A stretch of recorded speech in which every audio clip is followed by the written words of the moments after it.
কি কি রক্তরোগ রয়েছে? রক্ত হলো আমাদের শরীরের হৃৎপিণ্ড থেকে, যেটা ইজ হার্ট থেকে ধমনির মাধ্যমে সারা শরীরে যায় এবং শিরা উপশিরার মাধ্যমে আবার ধমনির মধ্যে ফেরত আসে। তো এই যে রক্তের অনেকগুলো কার্যকারিতা আছে। একটা হলো ট্রান্সপোর্ট করা। ট্রান্সপোর্ট কি করে? অক্সিজেন ট্রান্সপোর্ট করে, ভিটামিনস ট্রান্সপোর্ট করে, হরমোন ট্রান্সপোর্ট করে এবং আবার সেটাকে পরিশোধ করে ওয়াস্টেজ প্রোডাক্ট যেগুলো, যেমন কার্বন ডাইঅক্সাইড, সেগুলো শরীরের বিভিন্ন অংশ থেকে নিয়ে রক্তের মাধ্যমে সেটা বাইরে চলে যায়। This is called transport. তারপর হচ্ছে প্রোটেকশন করে আমাদের বডিকে। কী প্রোটেকশন করে? রক্তের মাঝে 3 ধরনের সেল থাকে। একটা হলো red blood cell, that is লোহিত কণিকা, হোয়াইট ব্লাড সেল শ্বেতকণিকা এবং অনুচক্রিকা। এই 3টার মাধ্যমে আমাদের শরীরে বিভিন্ন রোগ থেকে প্রোটেকশন করে। তারপরে বডিকে রেগুলেট করে। কীরকম রেগুলেট করে রক্তটা? যেমন আমাদের শরীরে ব্লাড প্রেশার মেনটেন করে, ইন্টারনাল হোমিওস্টেসিস যেটাকে বলে মানে পিএইচ এবং অস্ফরিক প্রেশার, এগুলো মেনটেন করে। এইগুলো করতে গিয়ে যদি কোনো সমস্যা হয় তখন আমাদের বিভিন্ন সিস্টেমের উপরে, যেমন red blood sell, white blood sell, platelet এবং একটা আছে ক্লটিং সিস্টেম, এগুলোর মধ্যে ডিফেক্ট হয়। তখন কোনোটার একটির মধ্যে যদি কোনো সমস্যা হয় তখন তাকে আমরা রক্তরোগ বলবো। স্যার, আরবিসি, ডাব্লিউবিসি এবং প্লেটলেট, এই 3 ধরনের কোষের নিশ্চয়ই ভিন্ন ভিন্ন ধরনের সমস্যা হতে পারে, সেগুলো কি কি? ম্যাক্সিমাম যেগুলো আমরা পেয়ে থাকি সেটা হলো আপনার রেড ব্লাড সেলের সমস্যা। আচ্ছা আচ্ছা। কীরকম হয়? যে রক্ত স্বল্পতা, যেটাকে বলে আমরা এনিমিয়া, বলতে গেলে ম্যাক্সিমাম লোকেরই, স্পেশালি মেয়েদের এনিমিয়া হয়ে পেয়েই থাকে আমরা, রক্ত স্বল্পতা। এটার অনেকগুলো কারণ থাকে এই রক্ত স্বল্পতার জন্য। কীরকম কারণ থাকে? যেমন ভিটামিনস, যেগুলো নিউট্রিয়েন্ট রক্ত তৈরির জন্য প্রয়োজন হয়, সেগুলোর যদি অভাব হয় তখন রক্তশূন্যতা ডেভেলপ করে। স্পেশালি আমাদের দেশে কি হয়? Iron deficiency. প্রয়োজনের তুলনায় আয়রন আমরা কম খেয়ে থাকি। তারপরে আমরা যেটুকু আয়রন আমরা খাই তার অনলি 10% শরীরে সেটা অ্যাবজর্ব হয়, বাকি 90% চলে যায়। তারপরে আবার অনেকগুলো সিস্টেম আছে, মেকানিজম আছে যার জন্য আয়রনটা কম অ্যাবজর্ব হয়। যেমন কাদের কম অবজার্ভ হয়?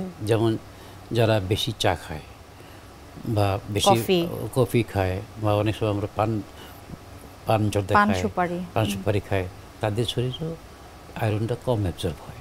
তখন তাদের আয়রন ডেফিসিয়েন্সি এলিমেন্ট ডেভেলপ করে। আচ্ছা, এটা মোস্ট কমন। তারপরে আরবিসির একটা জিনিস মানে থ্যালাসেমিয়া, যেটা মানে জেনেটিক্যাল ডিসঅর্ডার। আমরা অনেক পেশেন্ট পেয়ে থাকি এখন। আগে হয়তো রোগ ডায়াগনোসিস হতো না, যার ফলে মানুষ বুঝতে পারে নাই, কিন্তু এখন আমরা থ্যালাসেমিয়া অনেক রোগী পেয়ে যাই। তো মেনলি এই দুটোই আরবিসিতে সমস্যা হয়। যে আর কি হইতে পারে? অনেক সময় মনে করেন যে যেটা রেয়ার, যেটা আরবিসি অনেক সময় শরীরে বেড়ে যায়, যেটাকে বলে আমরা পলিসাইথেমিয়া, অনেক বেড়ে যায় আরবিসি। তখন তাদের শরীরের চোখ লাল হয়ে যায়, মাথা ফনমন করে, অনেক সমস্যা হয়। আরবিসিতে সাধারণত আমরা এই ডিফিটগুলোই পাই মেনলি। আচ্ছা, আর যদি শ্বেত রক্তকণিকা বলি তাহলে শ্বেত রক্তকণিকা বলছি অনেক করে হইতে পারে। যেমন মেনলি হয় কি আমাদের মনে করেন খুব কমন যেটা, যদি কোনো ইনফেকশন হয় তাহলে সেটা কাউন্টটা বেড়ে যায়, অনেক বেড়ে যায়। তারপরে আর কি হইতে পারে? সেটা থেকে আমরা ব্লাড ক্যান্সার ডেভেলপ করে, ক্যান্সার ডেভেলপ মোস্টলি। তাহলে আর কি হইতে পারে? মনে করেন যে এটা অনেক সময় তৈরি হয় না, যদি আমাদের বোন মেরুতে যদি এটা তৈরি না হয় তখন সেটা আমরা তাকে বলি অ্যাপ্লাস্টিক অ্যানিমিয়া ডেভেলপ করে। তো মোস্ট ধরেন অ্যাপ্লাস্টিক অ্যানিমিয়া অনেক পেশেন্ট আমরা পাই। প্লাস ব্লাড ক্যান্সারের তো আর কোনো ঠিকানাই নেই, অনেক ধরনের ব্লাড ক্যান্সারের রোগী আমরা পাই। আচ্ছা, আর প্লেটলেটের ক্ষেত্রে ইদানিং হয় কি? যেমন ইদানিং আমাদের দেশে এখন কমন যে প্রবলেমটা, যেটা যেমন ফিভার, ভাইরাল ফিভার থেকে যেটা হচ্ছে, ভাইরাল ফিভার থেকে প্লেটলেট কাউন্ট অনেক কমে যায়। প্রতিদিন আমরা পাচ্ছি ভাইরাল ফিভার থেকে প্লেটলেট কমে যাওয়া।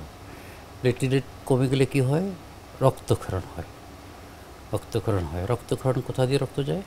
যেমন স্পেশালি আমাদের যে ডেঙ্গু জ্বর হচ্ছে এখন, মেনলি আমাদের শরীরে চামড়ার ভিতরে ছোটো ছোটো দাগ পড়ে যায়, রক্তক্ষরণ হয়, অথবা দাঁত দিয়ে রক্ত পড়ে, অথবা প্রস্রাবের সাথে রক্ত যায়, শরীরের বিভিন্ন অংশে রক্ত যেতে পারে।